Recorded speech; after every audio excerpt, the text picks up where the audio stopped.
Hello everybody, what is up? What is up, friends? How is it going today? I wanted to show you guys behind the scenes on my vlogging setup. So without further ado, let's get into it.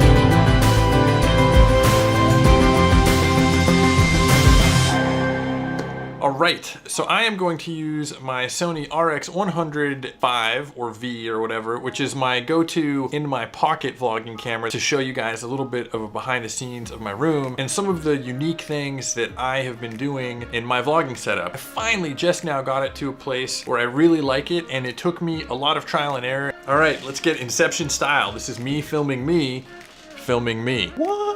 I am using the Sony A7Rii. I really want the A7Rii. I think it's an awesome camera, but honestly, it's expensive, and for what I'm doing, this camera is perfect. I don't need the features in the new camera for the way I shoot my vlogs. I got the R specifically because I wanted to do high-end still photography and use it for vlogging. If I wasn't a still guy, I would probably get the S. I really do love the Sony cameras for vlogging. As you guys know, I'm a huge GH5 guy as well, and here's my GH5. I'm gonna use my GH5 for all this sexy B-roll that you guys are looking at, because this macro lens is fantastic. I can do B-roll handheld of all my products and stuff like that. I've had a couple problems with the GH5 from a vlogging standpoint. Number one is the autofocus. I am on the Sony camera right now, which I would say has medium good autofocus. Canon has the best. The GH5 has a better front-facing screen because the Sony doesn't have a front-facing screen, but I solved that problem. I'll talk about that in a bit. Other weird little things with the GH5, when I put the GH5 on a tripod, the way I like to have it set up, I actually need to take it off the tripod to swap batteries. That's kind of a pain in the butt. Then it comes down to the color science. As much as the technical format on the GH5 that I've talked about is far superior,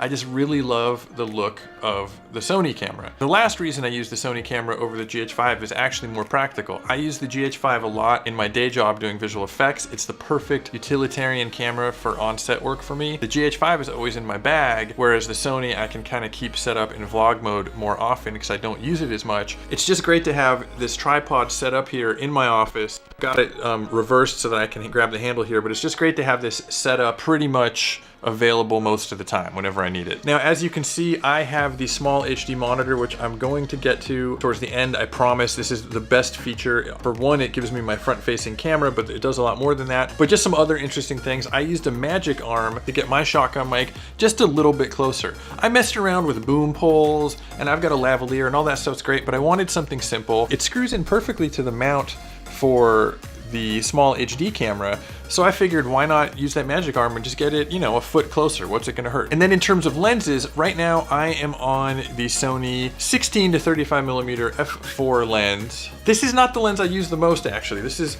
a really wide angle lens. I do love that it's showing off my room. My favorite lens, and the one you've seen most of my vlogs on though, is actually this one here. This is a Sony f2 28mm lens. I really love this lens. It's a lot cheaper than the lens that is on my camera right now. It is a fixed lens, it's 28mm, so it's not the widest, but the shallow depth of field looks amazing. The fact that it's an f2 is awesome, and it's really light and portable. If you look at a comparison here of the two lenses, you can see that this is a lot smaller. All right, so that's my lens. Just to show you guys, I'm at 14mm. This lens can go all the way in to 35mm. I wish it wasn't an f4. I wish I could have a faster lens, but again, it's pretty cool that this lens has this zoom range, and it's definitely sharp. It's a very nice lens. Oh, let's check out my lighting setup. So let me get up here.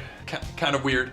So I have the Aperture 120D light, and I have it mounted on this really cool wall mount here. Take a look at that right there. It's cool. It's this swivel arm. You can get them. I'll put a link in the description below. They're not that expensive, and so if you're in a small apartment like me, what's great is you save a lot of space on the ground. The daylight color temperature is great coming out of it.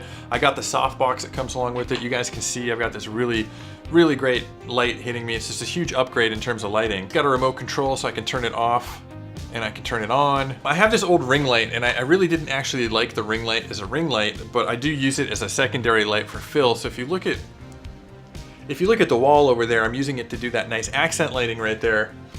And that is the ring light on another one of those arms way up there, and it articulates. The thing I like about the ring light is I can bend it and move it around to where I need it to be. So I tend to use this as a fill or an accent or a backlight in my room. Now let's talk about my favorite new feature and the thing that has tipped me over the edge, the thing that I'm most excited about and what has made this vlogging scenario really work, and that is indeed the Small HD Focus 5mm. I love that it can swivel. I love that I get a front-facing camera off the Sony. I love that you can get an adapter and you can actually run power out of the monitor into my Sony camera. All of my power is coming off of one battery. I've got this big brick battery in the back and I've got another one charging, so I can swap out, and I use one battery for everything except for my microphone. Very tidy on the cables. This is a very portable and very tidy system right here. Very easy to use. I just turn everything on and it works. Let's get into some of the features that I love about this monitor.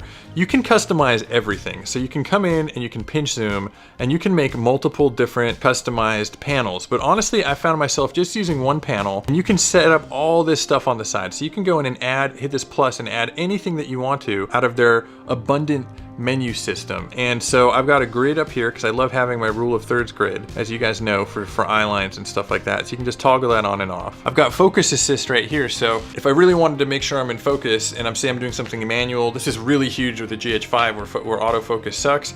This focus peaking is huge and it works really well. I've got audio meters. You can see them small down here in the corner. I love that I can turn on audio meters right here. One of the downsides of the Sony camera, of the Sony A7Rii, is, as you can see, I don't have any burn-in. If I wanted to get the burn-in, I wouldn't have the full HD picture. So that is a Sony problem, not a Small HD problem. So I don't get to see my f-stop and stuff like that, which is the one downside of this whole system. Since I'm in a sort of a constant environment, my f-stop and stuff aren't changing too much. So this system works for this. I don't think I would mount this on a Joby tripod and take it walking down the street. This would not work for that. This is a pretty specific at-home, high-end, studio-style vlogging system. Okay, back to the Small HD. We still haven't gotten to my favorite part. Okay, so this is the exposure assist, and the colors might be a little bit wonky because of my color grade on my RX100, but the point is, you've got this meter from purple all the way up to red with green and blue and cyan in the middle, and you can actually adjust your exposure and see based on this color spectrum where your exposure is at. So you don't need to use a waveform or anything like that. One weird quirk about the Small HD, just to let you know, if you want to upload custom LUTs to the monitor or even update the firmware, it does have an SD slot, but you have to get no bigger than a 16 gigabyte SD card, and you have to make sure that it's formatted in FAT or FAT32, which is usually what they are when you just buy them. So if you don't format it once you've bought it, it should just work. Now the good news is I was able to go to Target and get a 16 gigabyte like slower card for, I want to say this was like $12 or $18 or something like that. So it's not a huge expense, but know that you're going to need a 16 gigabyte pretty much dedicated card to your Small HD monitor in order to do what I'm about to do. But this is it. This is what has tipped me over the edge and sold me on this hole. And I'm briefly just going to go over to my computer and I'm going to screen capture just to show you guys what I'm talking about. Here I am in the last video I edited, and this is just a piece of footage from that video. Fantastic still frame right there, if I do say so myself. This is actually what I'm shooting. This is the log footage. Pretty different. And then this is the graded LUT. It has a bit of an orange cyan vibe to it. I just wanted a vibe that was my own vibe. I didn't want to do what other people are doing. So this is my own vibe. Here's the great thing. So now that I've done all this in the Lumetri color panel, you can actually right click where it says Lumetri and say export cube file. And I went to my desktop and I just exported, and this is in fact the one that I exported. I'm not going to do it again, but you can imagine that I hit the button that says save. I saved this LUT right here. That's the Sony S-Log D-LUT look #1. So my favorite LUT. I took this 16 gigabyte card and I copied that LUT onto this card. So I am going to take this card and I'm going to plug it into my Small HD monitor. See that? Snaps in like that. All right, so I am going to go into the look button here. I'm going to hit this. I am going to go to look file. You're going to see that the SD card is in there. I'm going to hit SD, and there it is right there. There's my file. So I'm going to hit it. I'm going to hit select, and boom. I now have the same look. My end look on my computer is now on my monitor, which means that I can see what I'm going to get in the end right on my monitor. Everything, the pulling it down one stop, everything is right here. This is This is amazing. I mean, so I can toggle back and forth just by hitting this green thing. I can toggle between the log and my look right there. So I'm done. So this was it. This is just, I just figured this out on my last video, and this is like the huge selling point to me. So yeah, so that is great. That is why I switched to S-Log. All my videos before were shot in like Cinelec D or something like that. All these sort of half-baked, semi-camera loggy things, which are fine, but I just wanted that freedom and that look that you get from really adding a proper LUT to color graded footage. I hope you guys like this video. More content coming at you. I'm in between gigs at the moment, so I'll be able to make a few more videos. I just had a tooth pulled yesterday, so I'm actually amazed that I'm even able to do this right now. Go out there, be creative. I'm trying to think of my catchy, what was my catchy slogan that I came up with last time? Go make stuff. No, that wasn't it. Go out there, go make your story. See you guys next time.